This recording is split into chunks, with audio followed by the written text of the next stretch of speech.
Welcome to the show, everybody. I am Kit, and with me, as always, is Code Red. How you doing tonight, everybody? I'm doing excellent. How about yourself? Man, I am loving life, every minute of it. It's an amazing, amazing moment in time, and we're gonna make the best of it. So it's Independence Day, and it's a very, very special day to everybody in America. You're right. Red, white, and boom. Fireworks and everything. This is my favorite day because you just get to set things on fire and then blow it up later or something, just smoke, fire, everything. It's the best part of it. It's so bright and boomy. I love that. And, we're so glad that everyone's tuned in tonight. We've got a few of our regular guests. We've got Bruce Kidd and Edwin Walker. They're going to be talking a little bit about what's going on in their neck of the woods. And, we've got some great giveaways tonight. We're going to let everyone know who won the amazing prize from last week. And what was the amazing prize? Okay, so it's a really one of a kind. There aren't many left in existence that are the Alamo City Guards medal. So yeah, I've gone through all of our stuff, and yeah, there are very few of these. I don't even think I have one of these. So someone's gonna win that tonight, and next week we have this awesome comic book. So if you're into comic books, we have the Haunted Tank. So someone tonight is gonna win that, and we were feeling really generous, and of course you have the little glasses that someone's gonna win tonight as well if you're a reenactor. But we got this really, really cool $20 CSA. It's just a copy, but it's fun. So someone's gonna get this tonight. We've got prizes. We're gonna give you a prize, and you a prize, and you a prize, and Cody will give you a prize too. Oh, I like prizes. When do I get my prize? Oh man, it's amazing. And we found some news articles. I love to search Sons of Confederate Veterans on Google and see what comes up. And it's a lot of fun. We'll talk about some of these things tonight. But while you wait, why don't we bring some of our guests in, and we can talk a little bit about independence. So, hey, Bruce and Edwin, you live? Yeah, we're here. Good evening. Good evening. Good evening. All right, everyone. guys, I'm so glad to have you.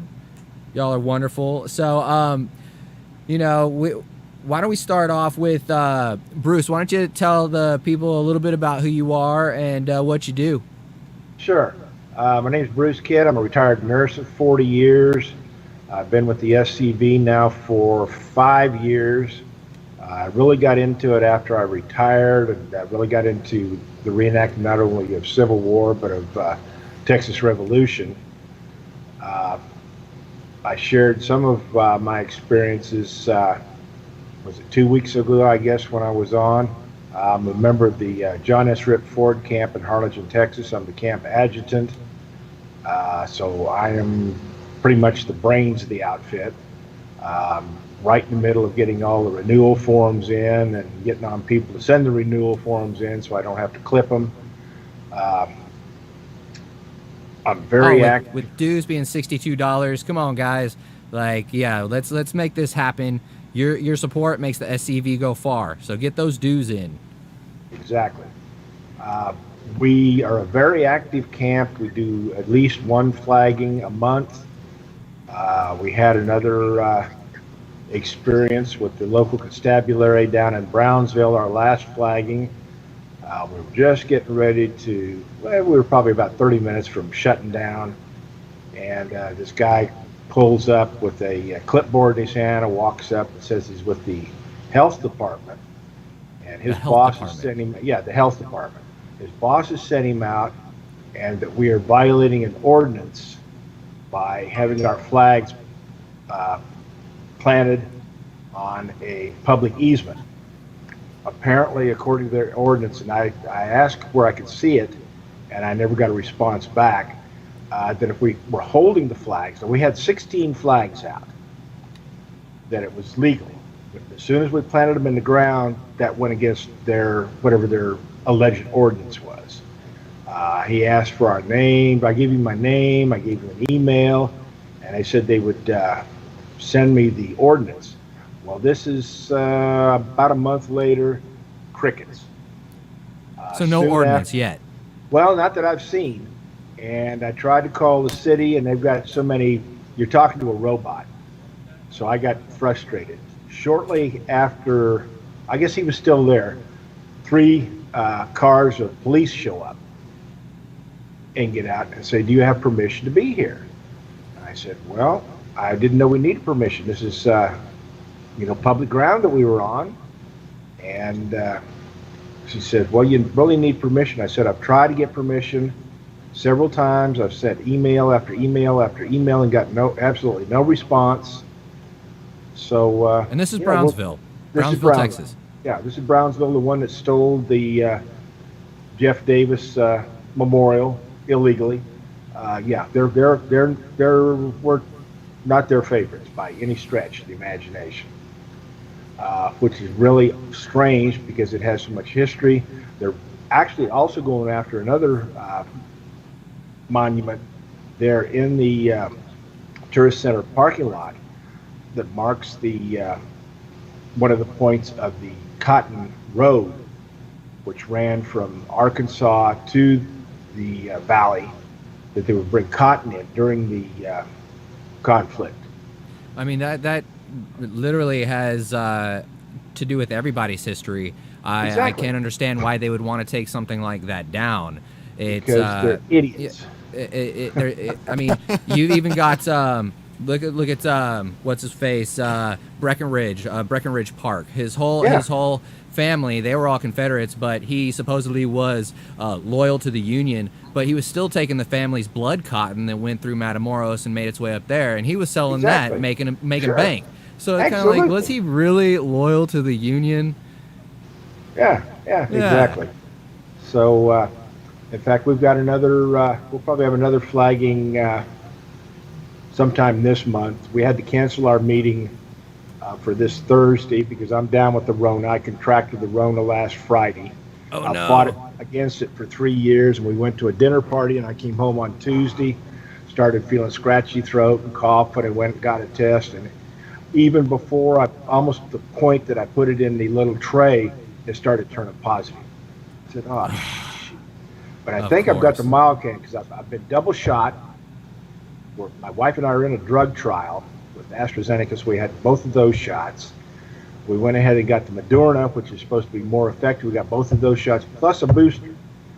So what I got, I guess, either I was affected by antibodies after that when I was exposed, but I had a little bit of a fever. I went up to about 100.2, had a little bit of a headache. I've still got a little residual cough, but they put me on the antivirals and stuff. So this is my 4th day. So I'm feeling better. So I'm starting to venture out again. I think I'm safe. But we'll probably have another flagging next month. Yeah. We'll probably have it up here in Harlingen because, like I said, we rotate back and forth. We have 3 different spots here in Harlingen that we go. And then we have a couple spots down in Brownsville that we go. We've also gone out to Palmetto Hill and done a flagging, but it's, we don't get a whole lot of traffic except people going to the beach. But we're a very active camp for not being one of the huger camps. I mean, I appreciate you being down there. A lot of the times people misunderstand diversity. And, being down there, you are representing ethnic and cultural diversity that is in one of the minorities. So, I mean, it's a fantastic thing to be doing and teaching, especially along the border. Say, you do run into someone who happens to be an illegal immigrant. You don't know, but they see us and, the mainstream media would want them to be afraid of us like we're some bad guys. But literally, we need to be down there showing like, hey, this is what we are and who we are. You don't have to be afraid of us. I mean, you're doing a great thing down there. And if there's any way that I can support, I would love to do that. I know our other guest, Edwin Walker, he would love to make a trip down there. As long as we have some lead time. Either of you are welcome anytime to one of our meetings. Like I say, our meetings are the first Thursday of every month at the Elks Club. Okay, So we can definitely y'all, make that happen. y'all are welcome. We were going to have the commander and lieutenant commander come down this meeting to present some awards, since none of Eat it out. excuse me, none of us were able to go to the state reunion, but we've had to cancel that till next month. So they will be down to present some certificates to us, Gotcha. which will be kind of a neat thing. And as I was mentioning before we went live, if you look at this month's Confederate, that yellow Yeah. carriage cannon that is on the front is one of the cannons of a battery that I Freedom's battery out of Mississippi. And that picture was taken apparently at Forest reinterment. Wow. So that's the gun that we fired 3 salutes from. I guess we had just rolled it in on, I guess we set up Friday, Thursday, or no, Saturday, I guess. And it was raining, so that's why there's a sock over the sponge. But we were looking at it, my commander says, hey, look at the magazine. That looks like our gun, because there's not too many yellow carriage guns in the reenacted community. I said, I think it is. And then I conferred with a couple other guys in the battery. Says, yeah, that's our gun. I said, oh, wow, we're national. That's phenomenal. That's pretty neat. It feels good. So, You know, especially when you flip in there and you see your camp, you know, doing its activities. I mean, we've been doing so much. We've got to update, and we're giving away some awards at our next camp meeting, and we got to send those in. Hopefully, they'll make it into the CV. That would be awesome. Sure. And I am kind of bummed, since I was last on. We were trying to get a 1851 black powder Navy for our raffle this year. So I went on Facebook and asked, you know, because I'm all over Facebook, asked if anybody had one for sale. Well, I had one guy write me back, yeah, I've got one. We settled on a price. We set up to do a cash app, and all of a sudden his cash app wouldn't work for some reason, so he had to borrow somebody else's. Well, I should have seen a red flag right there. But I wanted to, you know, stupid. So we eventually made the sale through PayPal. And then he said he couldn't ship it because FedEx or whoever the shipper, and I've shipped black powder all over the country, just a brown paper wrap thing and send it off. He claimed he couldn't do it, so he wanted to deliver it to me. So he wanted me to buy him a gas card so he could travel to the valley. Oh, no. Another red flag. So I stupidly got him a thing with it. Then he claimed it wouldn't work. He wanted a specific card. Well, I got him a cash card from the bank where we have our account. Well, he claimed it wouldn't work. So now I'm into him for $400, no gun, and no money in a cash card. He immediately used it and then said that, you know, I wasn't getting my money and he didn't cheat. So anybody that's on Facebook or comes across a Jeffrey Winfrey or something Jeffries, Kenneth Jeffries. You want to say that one more time, because you're cutting out on my end. So yeah, say that one more time. Kenneth Jeffrey. He's a crook. Watch out! Watch out for this guy, everybody. I'm not even sure that was his real name, because the way his enunciations and stuff, I think he may have been Pakistani or Indian, because the way he structured his sentencing, I don't think English was his native language. But then I had another one. You know, there was one guy that did sell some replica sabers, and I believe they were produced in India. And yeah, for reenactments, I think you can find them on our Camp Exchange page. And yeah, they're super affordable and they look great. Yeah. Well, some of the stuff's great. I mean, I bought stuff out of Pakistan. I've got a set of cutlery that's beautiful. Yep. But then I had another girl that we try to deal with through Cash App or PayPal, and it came up and said her Cash App name was a scam. So I immediately blocked her. So I said, okay, that's it with online stuff. You know, I'm not buying stuff online.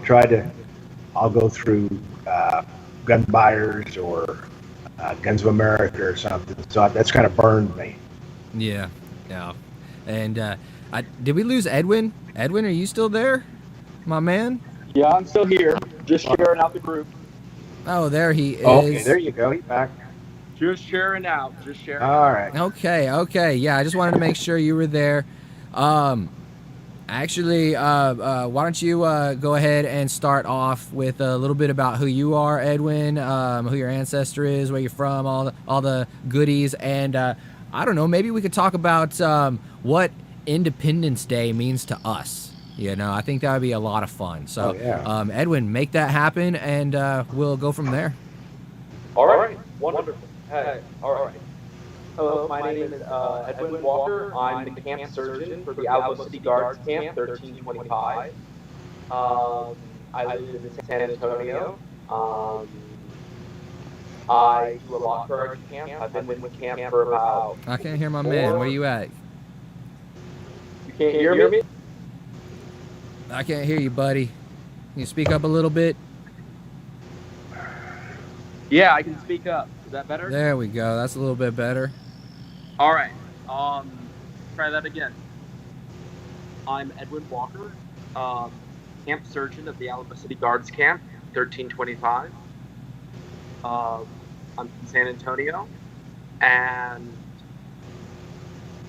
I've been with the camp for about 4 or 5 years now. My man says echoing. Is my voice really that echoing? No, not on my end, but might be on his end. No, you sound very distant. Okay, he fixed it. Cody got it. Okay. So Hello, Robert. It's good to see you in the chat. Thank you so much for your support. And we got Vinny. Sorry to interrupt you, Edwin. I'm just over here looking at that. All right. Continue, my friend. All right. Sounds good. I've been with the camp for about 4 or 5 years, if you didn't hear me say that. And I've been to the reinternment of General Nathan Bedford Forrest and his wife up in Columbia, Tennessee, back in September. I went to the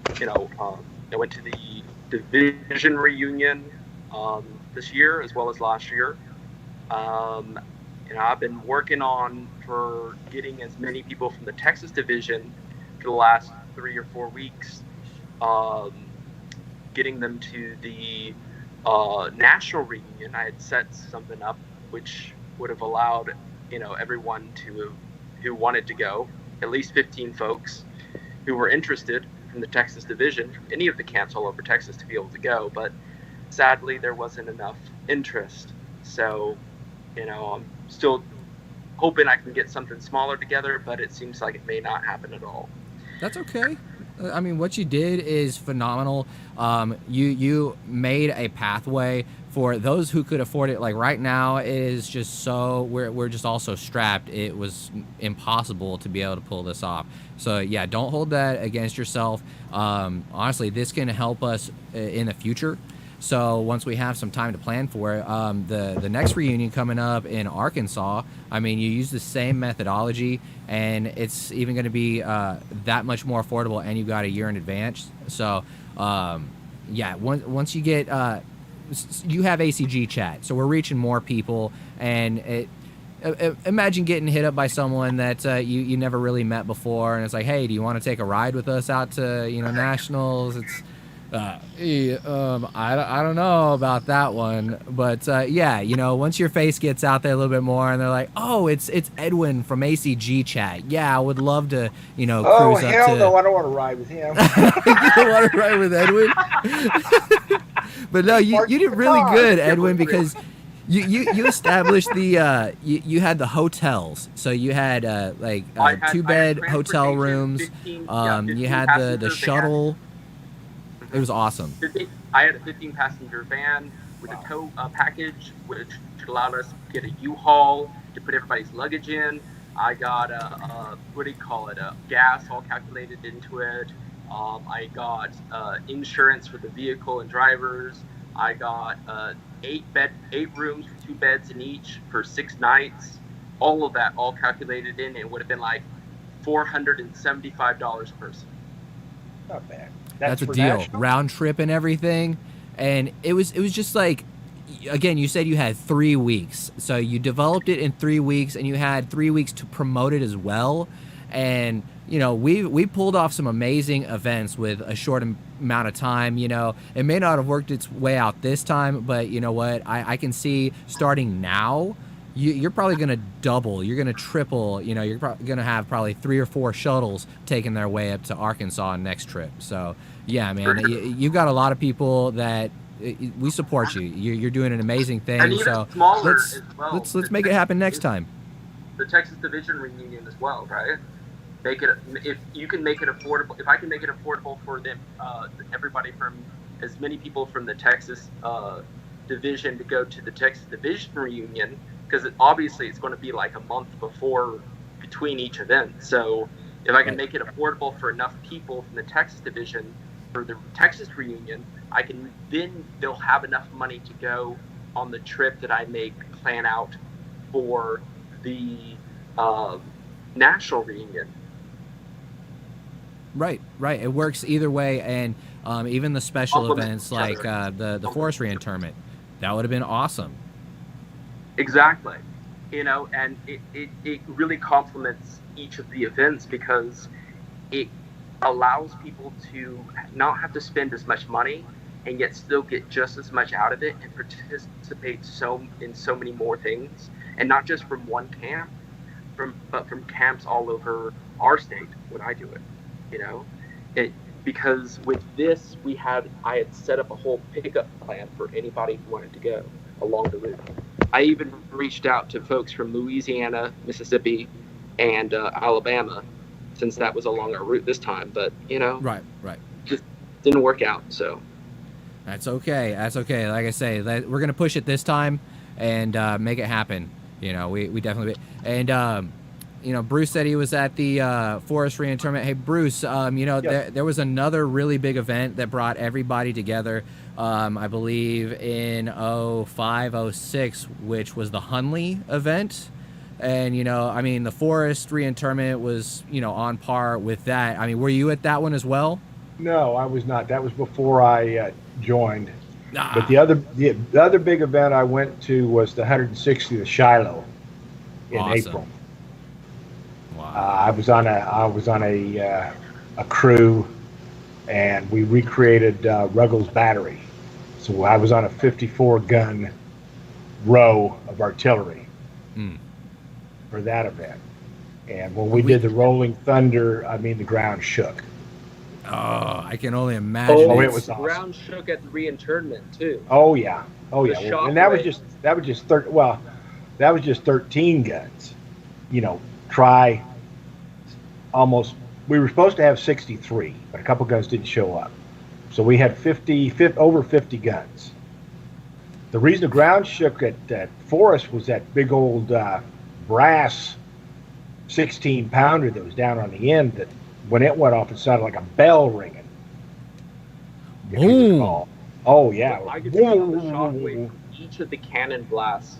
Oh Just yeah. holding it, my phone vibrated from the blast, and Yep. the ground shook from each one. Oh, absolutely. It was spectacular for sure. So I guess we'll start with Edwin.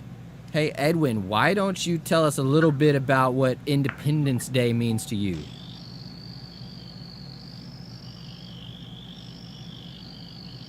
You always have to ask the tough questions, right?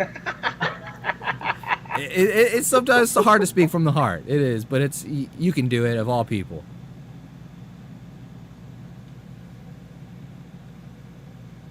You know what? I can start. Honoring, for me, it's recognizing and honoring the sacrifice that our forefathers gave in the battle for independence, but also being grateful and grateful for what we have because of that. I like that. Allowing us to be with family and friends and express ourselves the way we are expressing ourselves that we would otherwise not have the ability to do had the turn of history turned out differently. I like that. Hey, Cody, I think Cody wanted to share something too. What you got, Cody? I think Independence Day is more. I think it's just one of the biggest chest beating events in world history ever. It's just like because you have some guy that's just You like, switch give to me yourself? all your money. Yes. Yes. Calm down, you. I got my co-director over there on the other screen. But I'm the guy. I just want to make sure that he's got the shots right, and I'm if he terrible. doesn't, I've got this, and I'm just gonna blast it at him. Nobody can see you. Hang on. Try it again. Try it again. Show him what you got. This guy. See, when I'm talking, I can't remember to push the button sometimes because my brain's focused on making words and noises and stuff for all of you.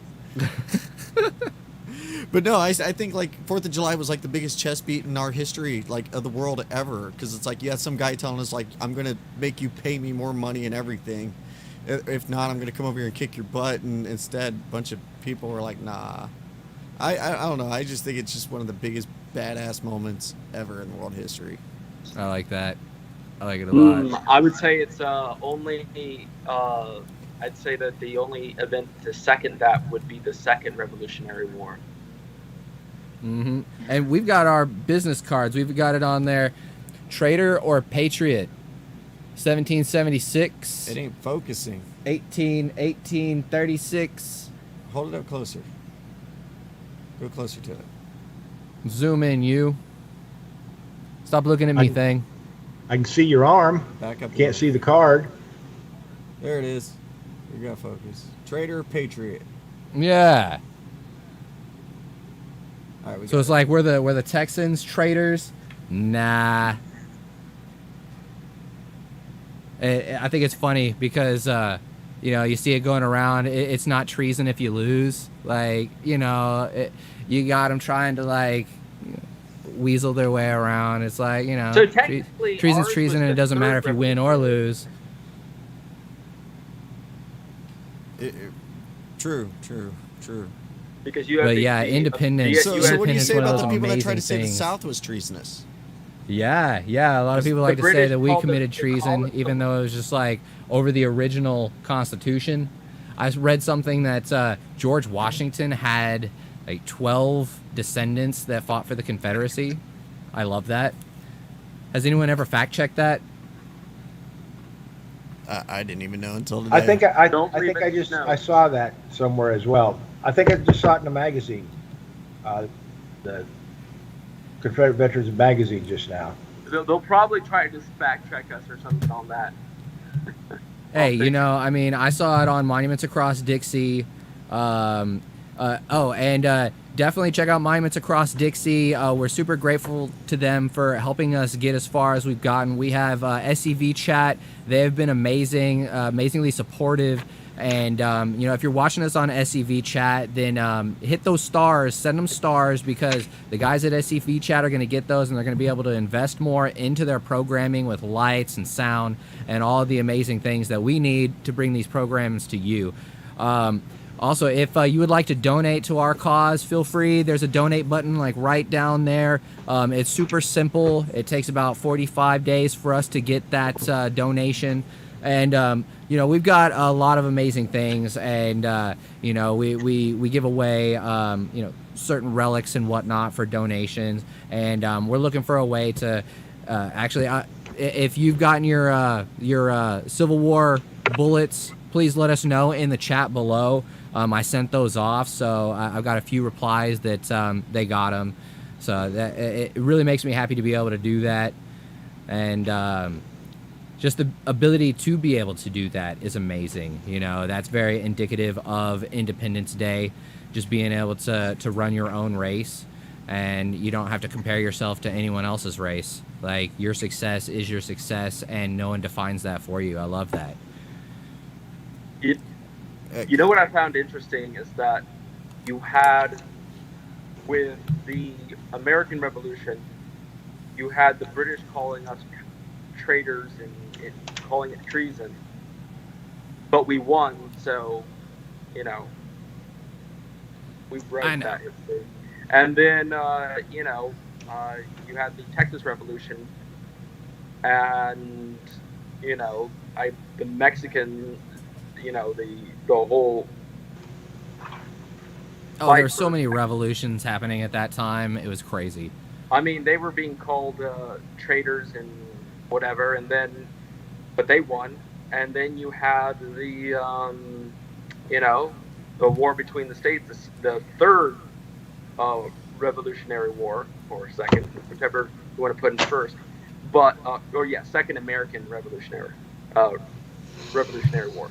And, but, you know, the South lost that, and yet they were, you know, before they lost it and after they lost it, they were called traitors. So, but they were patriots. Well, it all boils down, Edwin, to that history is always written by the victor, always, exactly. No matter what. Exactly. And so, you know, if you're called a traitor and you win, nobody really hears that. You get, you know. Well, then you're not the traitor anymore. Yeah, exactly. I'm just saying, you know, like, what happened to those autonomous zones? Remember those Chaz zones? Like, weren't they traitors? You know, they literally took over whole city blocks. That was craziness. Apparently, yeah. Like, I mean, we don't hear anything about it. They totally rebelled against authority and the government. Like, they were trying to get into the police precinct and everything that was there. Yeah. Like that. Yeah. That was totally everything that was they were that was against. treason. Like, what happened to that? Anarchy. Yeah. It was anarchy.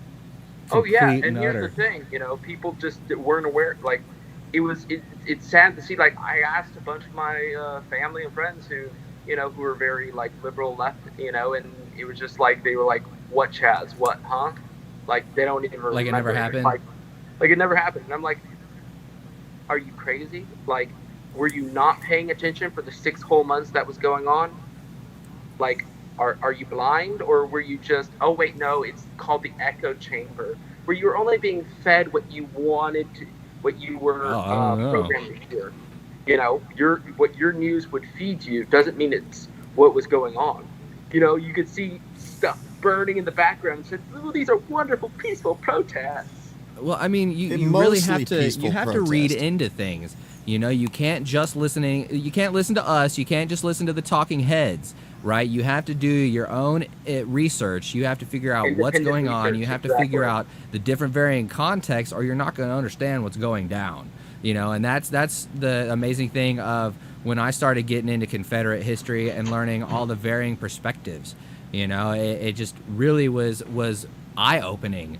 So I that's a great thing about the SCV. You know, we're educators, and that's where we come together. And I've discovered so many amazing people that, you know, certain groups that oppose us, they've adopted that symbolism when it was literally created by the people they oppose. And it is just like, it's fantastic being able to know those sort of things. And, you know, they don't want to believe it, but hey, like, I'm here to teach. That's why I love this organization. But why don't we have Bruce tell us what Independence Day means to him, and we will move on to a few articles I found online. So, Bruce, if you'd like to. Sure. Well, I'm kind of echoing what's already been said. You know, joyful that we are able to live in a free country, able to express our opinions, whether they're right or wrong, not be sanctioned about what we say and do. Right now, we are in a civil war again, a shotless civil war, but we're in a civil war. In fact, we're as divided or more divided than we were in 1861. And the sheeple don't understand that. They're still drinking the Kool-Aid. Trump's still a bad guy. Yeah. Every day you turn on the Ringling Brothers Circus about the Capitol insurrection, and they dance around and dance around. And I find it amazing. It's like roaches crawling out of the woodwork of all of these witnesses that are all of a sudden coming forward. Isn't that wild? What really was sad is they were holding all of those people from the quote unquote insurrection without a hearing, a trial. Oh yeah. But you know, as you mentioned, look at the other side. What about all these riots and the burnings and that? None of them got arrested. Oh yeah, they were arrested. There was a bunch of them that were arrested, and then they were paid. The governors and the politicians paid for their bail. Well, yeah. Well, it was all staged to begin with. It was all part of the liberal agenda. And anybody they had like pallets of bricks and everything on the side of the road for them to throw through windows. Of course they did. They bust them in. It was all part of Soros's agenda, and we continue to run his agenda. It's a two-party agenda in a sense, because both parties are ruled by corporate interests. It's sad, but it is. Money, and you know that kind of scares me too, because I mean, how many people with money that hate everything Confederate are buying up our relics and destroying them just because they can? Oh yeah. You know, that frightens me. That absolutely is terrifying. And we see it with the monuments. If it can happen to the monuments in public, then guess what's happening behind the scenes to our history? That is just, it's craziness. It is like, yeah. You know, we're back to 1939. Oh my goodness! Like, that is like not the rewind we want. Let's tell them a big lie and they'll believe it. You say it enough times, they'll believe it. That's right. Hey, you know, and that's why they've got the Confederate Museum at Elm Springs and the National Confederate Museum, because that's an opportunity for the SCV to be like, you know, there's what they've told you all along, but you know, here's our perspective. Here's another perspective that you might not have thought about. And this is what's gonna, you know, give us a well-rounded understanding of who everybody is and where we came from, how we got to where we are today. And, you know, without it, we're not gonna have the best America we could possibly have. So yeah, exactly. The destruction of our monuments, the like... destruction of our history, it's just not okay. People have compared it to the Taliban destroying, you know, ancient Buddhas and things like that. And, you know, I see where they're coming from. And the visual representation is spot on. Yep. You know, you had ISIS destroying the Sumerian ruins. What's that? All the archaeological and Sumerian ancient sites, a lot of them were just destroyed. Oh yeah, that's back to the dawn of mankind. Entire ancient sites.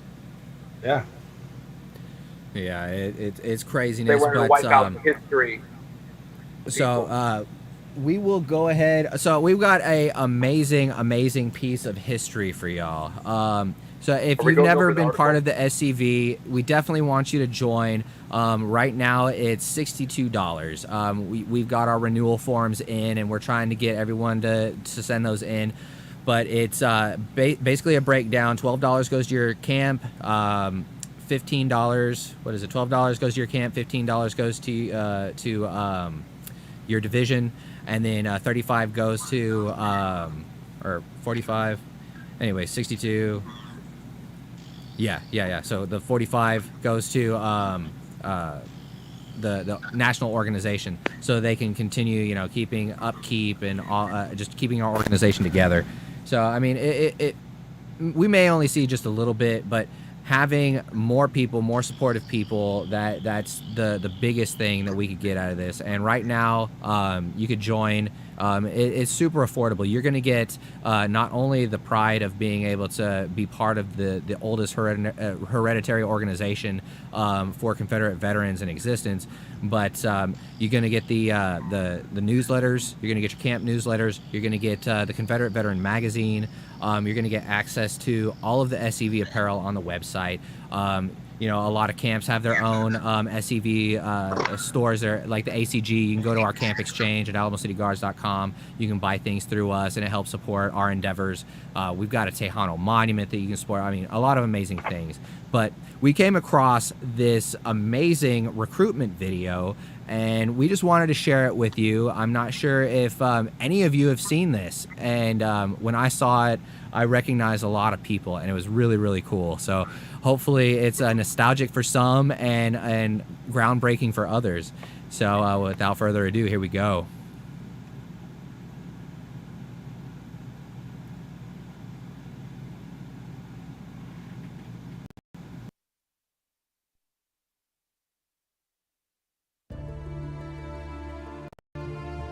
The graves can be found in cemeteries from the East Coast to the West, from the Deep South to the far North, and all states in between.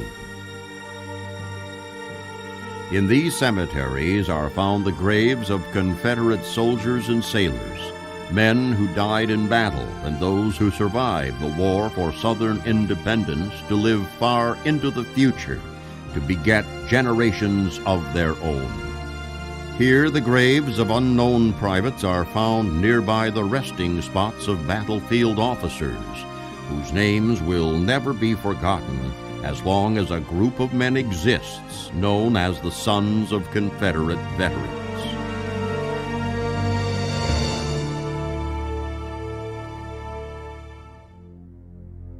Those who lie in these cemeteries came mostly from the farms, small towns, and villages of what was then the newly created Confederate States of America. They were the sons, fathers, husbands, and brothers of the South. During the war, to establish a new nation, 800,000 would come forward to defend against an invader. 260,000 would die as a result.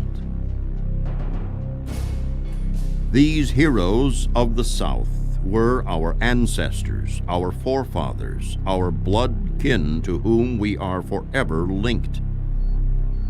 We, in the Sons of Confederate Veterans, stand in awe of their long-ago bravery and accomplishment, for we are the descendants of men who sacrificed all but their honor.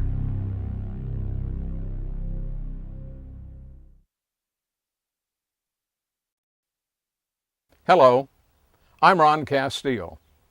It is my honor to speak for the Sons of Confederate Veterans, an invitation to join our organization.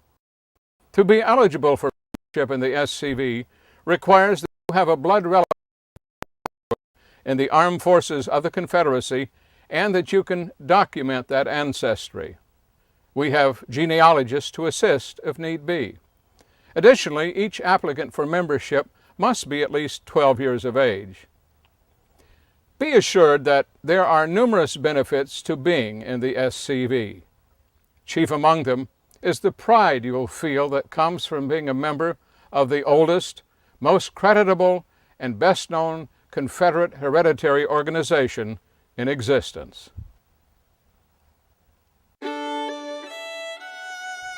The Sons of Confederate Veterans was formed in 1896, back in a time when it was nothing unusual to see Confederate veterans in the streets of America's towns and cities proudly remembering and celebrating their Confederate heritage.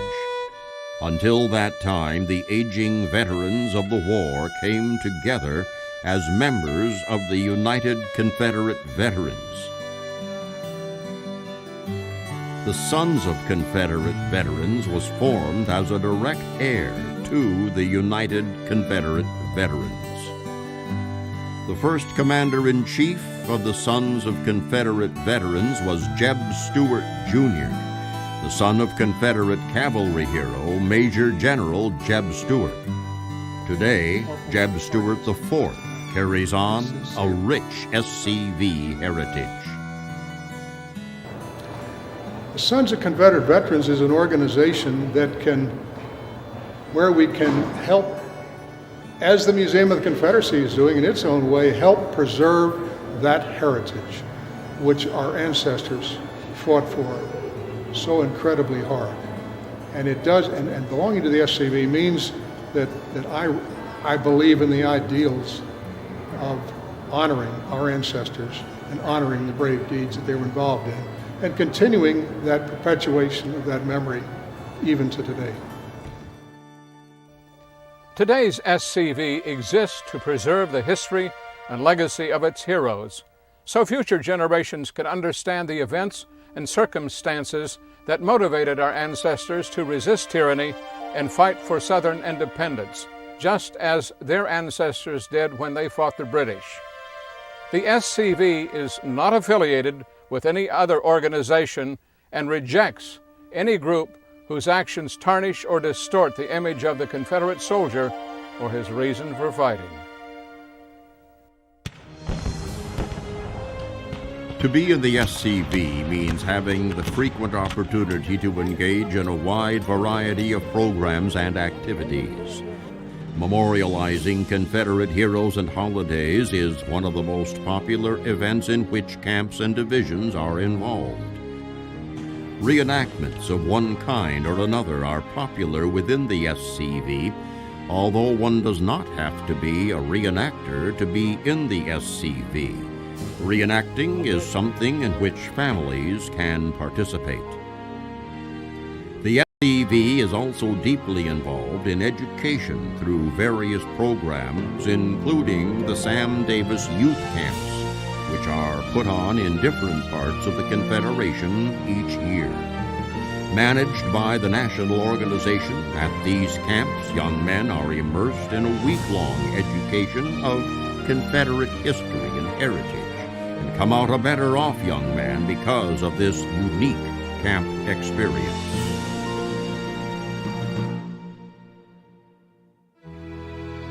The placing of monuments honoring battles, heroes, and events is seen in divisions of all sizes. This monument, noting the Battle of Centralia in Missouri, was recently placed at the site where Quantrill, Anderson, and Todd wiped out a troop of mounted Yankee infantry. Outside Olahatchee, Alabama, in Calhoun County, is a 150-foot-long three-wall monument featuring large sections of black granite. This remarkable monument was recently completed to honor Confederates from the area who fought in the war for Southern independence. The Janey Furnace Confederate Memorial is a truly unique site and tribute to the Confederate veterans of Calhoun County. She was known far and wide in the SCV as the last surviving Confederate widow. Until her death in 2004 at the age of 98, Mrs. Alberta Martin of Alabama was the center of attention wherever she went and was adored by her followers in the SCV. It was in Columbia, South Carolina in the year 2000 that some 12,000 members of the SCV and their supporters came from across the nation to show their support for keeping the Confederate battle flag flying atop the state capitol dome. It was one of the largest turnouts of the SCV in generations. 4 years later, in the city of Charleston, South Carolina, the throng that gathered there for the day's event was the largest Confederate heritage event of the modern era. Perhaps 100,000 or more persons, many in uniform and costumes, gathered for the funeral of the crew of the CSS Hunley, a Confederate submarine, the first to ever sink an enemy warship. In Florida, that state's SCV division became the first to raise one of the largest Confederate battle flags to ever fly. With great ceremony, the flag was raised some 100 feet in the air alongside a well-traveled interstate and still greets Yankees coming down for a vacation and bids them adieu as they leave. In 2005, a large crowd of Confederate heritage supporters gathered as the Alabama SCV raised a giant 32 by 20-foot flag atop a 110-foot pole alongside Interstate 65 just north of Montgomery. Like the Florida flag, this flag is viewed by hundreds of thousands of people each year who travel this main north-south route through Alabama. Each man who joins the Sons of Confederate Veterans does so for his own reason or reasons, but membership most frequently centers joining because of pride in their individual ancestors. I joined the Sons of Confederate Veterans because my grandfather would sit at night at the barn firing up a furnace, curing tobacco, and would tell me stories about what his father told him about being in the war between the states. I'm a member of the Sons of Confederate Veterans out of respect and admiration for my ancestors who fought to defend their homes and their state and their country. What got me into the SCV was going to school and seeing the teachers teach out of the textbooks, which usually never told the whole truth. However, they would kind of skirt around it, and I just got tired of that because, and you also had your kids that would always badmouth the Confederate States and saying that they were all traitors, and I didn't want to hear that about my ancestors. Being with a group as recognized and respected and historic in itself. We're marking 110 years now of the existence of the Sons of Confederate Veterans, and we certainly have been instilled with carrying their memory on. The passion that the Confederate soldiers fought under is something that endeared them in my heart and is burnt there for the rest of my life.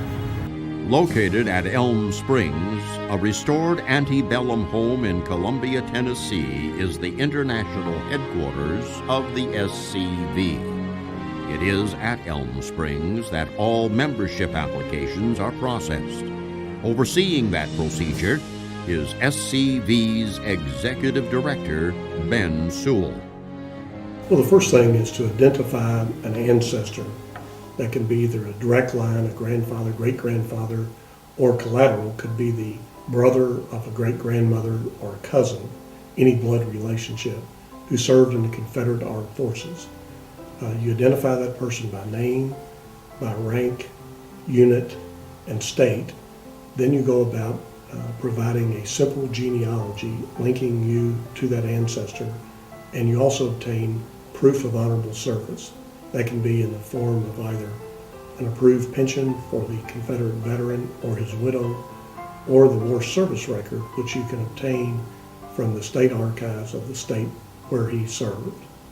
If you don't already know who the ancestor is, then the first thing you'd want to do is put your genealogy together to start a family tree with your name, the name of your mother and father, the name of both sets of grandparents, also of all the sets of great-grandparents, and you can do that by going back probably to the oldest living person in your family and having that person help you put this together. Once you get it as far back as you can, if you have males born between 1835 and 1850, those are likely candidates to have been Confederate soldiers. If you cannot get it that far back, then you may want to contact our genealogy committee who can help you do some of this research. One of the things that you would want to do is determine where you wish to join. We have approximately 875 local camps located throughout the United States, primarily in the South, but often in other states as well. But find one near you. You would submit your application with the war service record and the simple genealogy to the local camp, where they would review it and approve your membership. They in turn would forward that information to the international headquarters in Columbia, Tennessee, where your membership would be processed and your membership certificate prepared. I hope you are interested in protecting and perpetuating the ideals of the Confederate soldier. Quite frankly, the SCV needs you now more than ever before. The memory and reputation of the Confederate soldier, indeed all our Confederate heritage, is under attack. This memory, this reputation, the motives for the Confederate soldiers' suffering and sacrifice are being purposely disregarded and distorted. Sadly, these attacks are likely to continue on well into the future until political correctness is a thing of the past. Please join the SCV if you are eligible, as we must strongly resist the efforts to harm our heritage, as that heritage may well be destroyed. Thank you for watching, and I wish you success in finding your Confederate ancestor. Deo Vindici, God will vindicate.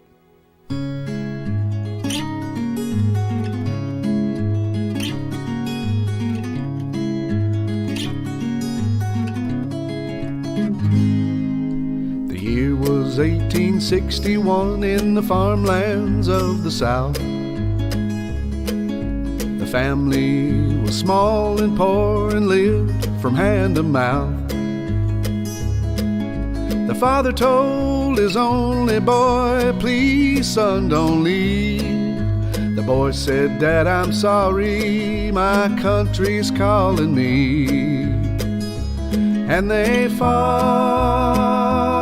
for what they thought was right, and they thought that victory was in sight to the bitter end.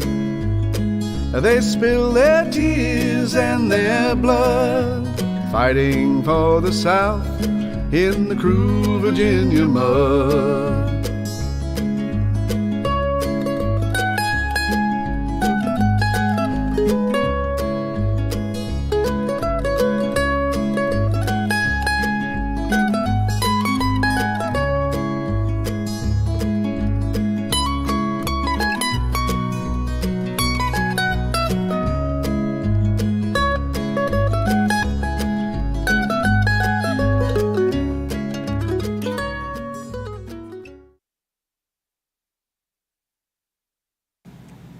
All right, we're back. Guys, that was awesome. Wasn't that like a trip back in time? If you noticed in the chat, we have past Commander-in-Chief Paul Gramling Jr. in the chat, and he says this was made back in '06, and it's a spectacular medium for being able to reach the general public and let them know, like, hey, this is who we are, this is what we do. I mean, I thought it was a very well-written show. I mean, not show, video. I mean, for recruitment focuses, I mean, they got in all the little details. I think it answers a lot of questions, just gives you a good overall history and good reasons why you should join. I mean, honestly, the only critique we had was just the different, video formatting that it had. It was one size, and then you had the bars on the side. But for the time, though, that was a weird area of time for video, because you still had people with tube TVs, and you had people just kind of testing the waters with the flat screens, which were all widescreen, and you still had the DVDs that you either had to find the full screen DVD or the widescreen version, and then the widescreen version still had the black bars on the widescreen TV. And it was just a horrible experience for movies back then and TV. And you know what? They just had that in-between stuff, and I think they were just making do with what they had. Do you remember when the movie theaters actually had the, on the sides, you would bring in these like little mats, depending on the formatting of the video itself? Yeah, so... Was it to prevent the white light spilling over? Correct. That's Correct. Cool. So yeah, they used to have that. It makes sense. But I mean, honestly, recreating that, even just at the camp level, that could be very lucrative for bringing in new recruits. And I got to say, our camp, we were lacking in bringing in new people, but we weren't lacking in reaching people and being really proactive about it. I mean, SCV Chat leading the way, turning into ACG Chat. I've been finding other people that have been starting things like David Pope. He does a little live stream, and that's growing. That's awesome. And then you have the guys down in Florida, a look around, I believe, Southwest Florida. And that was a great episode that I tuned in and watched recently. So if you're in the Florida area, check them out, support them. We're in the San Antonio, Texas area, so I mean, we got a pretty good rounded area to be able to cover But yeah, the more stuff you have going on in your area of Texas, let us know. We'd like to cover things that are happening across the Confederation as well. Here's a fun one. It came out June 29th. So, controversial Confederate museum opened quietly in Columbia during pandemic. Guys, like all the people that were in charge of the opening of Elm Springs and how long y'all have been doing this and building this and establishing this, I don't believe for a second that you didn't contact the media and tell them, hey, this is happening, this is the grand opening, we'd love to have you there. And yeah, it's kind of funny that it's like, oh no, like it's so troubling that they did this so quietly. Well, Paul, you're in the chat, right? Like, you guys did contact the media about this because, I mean, it's a museum. Yeah. It's a big It's building. a big deal. How does it go under the radar? Yeah, no. They were obviously ignored, and now it's just like, oh. No, but let me go ahead and read this. This is from Williamson's Source by Lee Rennick. But it says, while the rest of the world was facing rising racial tensions during the pandemic and a turning away from Southern Civil War iconography, the Sons of Confederate Veterans, SCV, quietly opened a new $5 million museum in Columbia, Tennessee called the National Confederate Museum. It's located at 2357 Park Plus Drive, Columbia, Tennessee. They also moved the remains of the body of the ever-divisive General Nathan Bedford Forrest and his memorial to the grounds from Memphis. Now the museum is open to the public to complete their mission to provide a Southern perspective of the war between the states and to educate all generations on the history of the war and its ongoing legacy. Hey, Paul so says, I'm not even mad. Paul says they never did have a ribbon cutting ceremony. Wow. So I mean maybe there was maybe just very little media coverage at the most. Huh. Well, yeah. That definitely, you know. The point of the being, just to set the facts straight, there was nothing hidden about it. There was no intention to Correct. keep it secret. It's just, it's a Confederate museum, and the way the media treats Confederate things, that's kind of the reason why there was no media coverage on it. Right. I mean, how else did they expect it to look like? I mean, what other way did they want to see it happen? Like, what would be the opposite of that story? We had a fireworks show like Disney shooting it off, you know, when we opened up the front doors. Is that what they wanted? We had VIP people showing up. We had a red carpet, the paparazzi lights flashing and everything. I can't say that wouldn't have been amazing. That would have been really, really amazing. But I mean, you know, it's like that video that we just saw, and it makes you realize just how many people have been involved in this, and they've been doing what we're doing a long time. And you know, we've got this team, and we got to get the team together and keep doing this. Like it's really thrilling to realize that we do have people on this level. There's Johnny Anderson. He's up in the Williamson County Grays here in Texas, and he's been doing, I believe on our first episode, he came on and talked a little bit about his program. He's been doing the video documentaries on all of the Texas generals that are buried in Texas, and yeah, you've got to check that out. We'll probably throw up a video of what he's done recently. He gave us a little teaser. What's going on, my friend? Oh, but while we're at it, guys, we're giving away a lot of amazing things, and what's my man's name? Alex McCullum. Alex McCullum, you have won this fantastic medal right here. This is a one-of-a-kind medal. Not many were produced, and it's an Alamo City Guards medal. So congratulations, Alex McCullum. You watched our last episode, and we just randomly picked you. So yeah, congratulations. And tonight we are giving away some amazing pieces, like these reenactor glasses. I mean, if you're into the reenacting, you got to have a pair of these, you know, in case you want to make your character look like an egghead or just blind as a bat. Nothing wrong with that, you know. That's what reenacting is all about. And you know, we're feeling generous. Not only are we going to give away an awesome copy of the Haunted Tank, but we are also going to give away this cool little replica, a $20 gold coin, CSA. You know, it's just a little copy, but that's all right. That's all right. So, yeah, happy Independence Day, everybody. We are celebrating our independence tonight. It's a wonderful time to be alive, you know. All of the opportunities that we have, the horizon, it's looking brighter and brighter every day. And, you know, we had Bruce Kidd on earlier. He's from the Rip Ford camp down in Harlingen, and he's an amazing guy. And he's a Santa Claus on the side if you didn't know it. So, you know, if you're in South Texas and you need a good Santa Claus, we have access to the best. And you had our camp surgeon, Edwin Walker. You just missed him. And he's a really great guy. He was telling us about, you know, these projects that he's trying to do to help alleviate some of the costs of getting to conventions like Texas Division Reunion and National Convention. He's a really good guy. He's really trying to do great things. And yeah, guys like him, I'm totally behind supporting. Love that guy. And yeah, here we are. So thank you all for watching.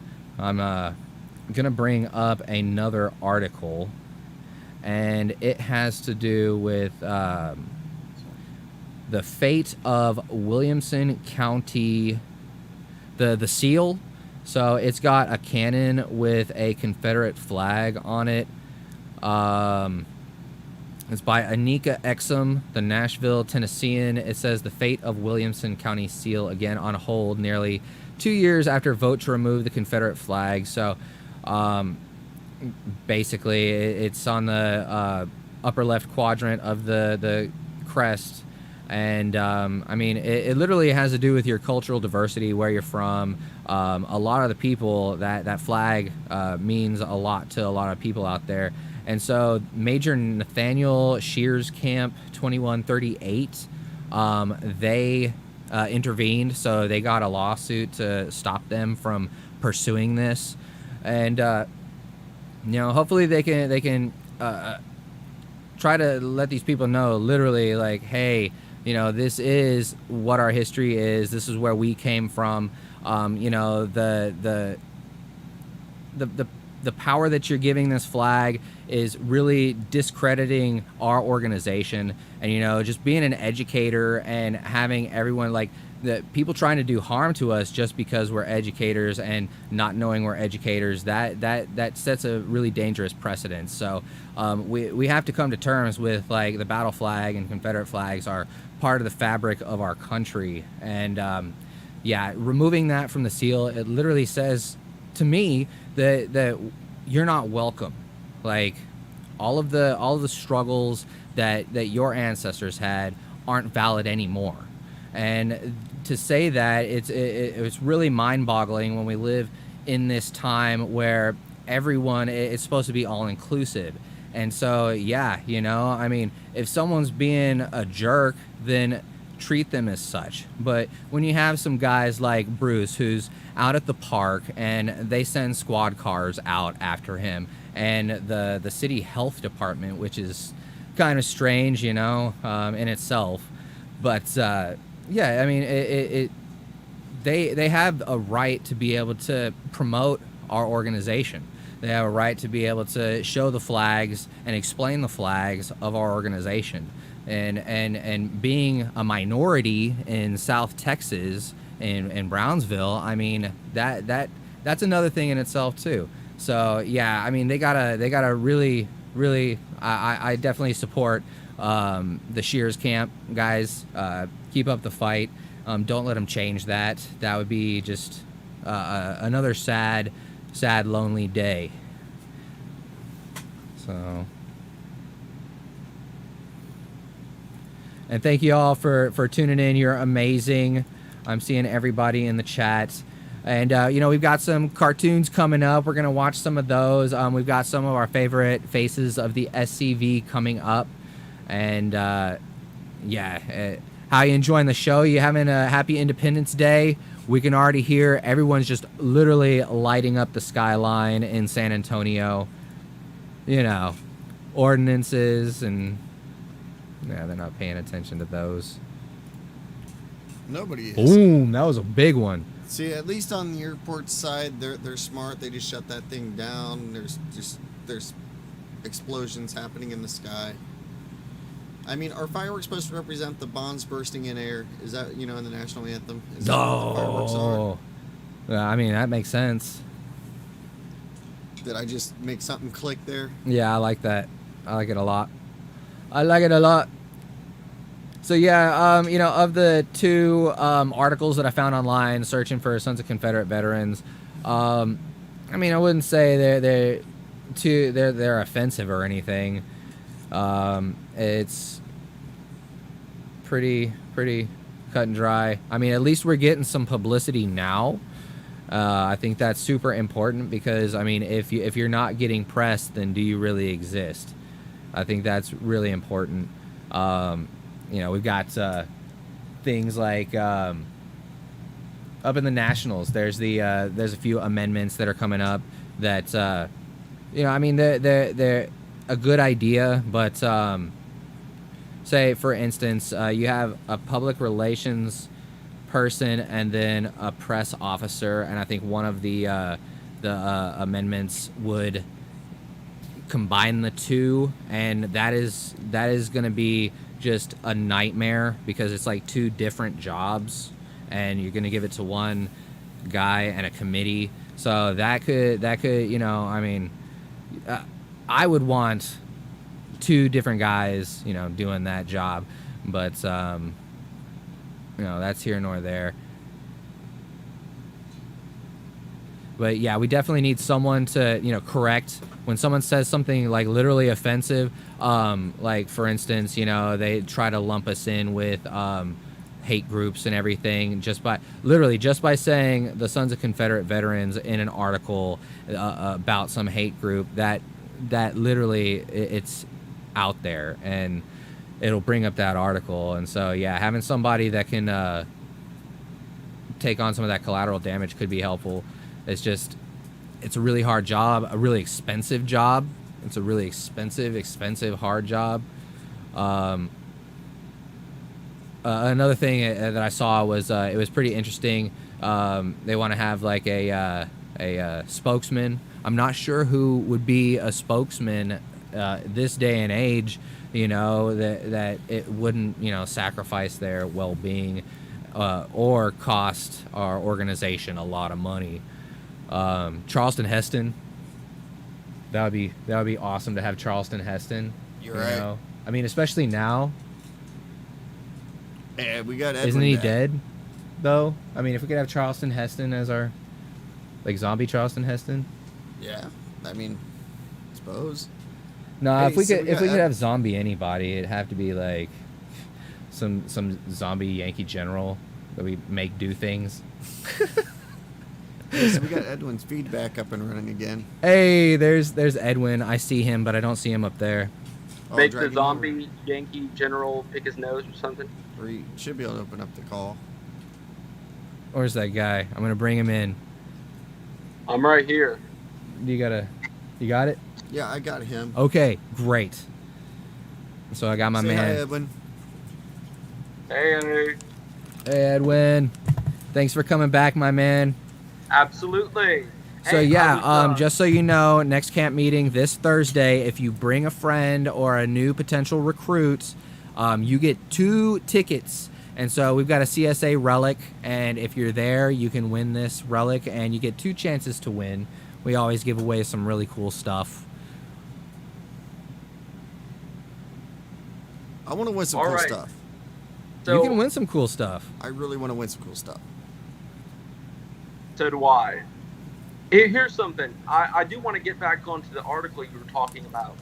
I can hear you. I want to get back onto the article we were talking about that you brought up. Which article? The one that was put out about the reinternment. Put out about the what?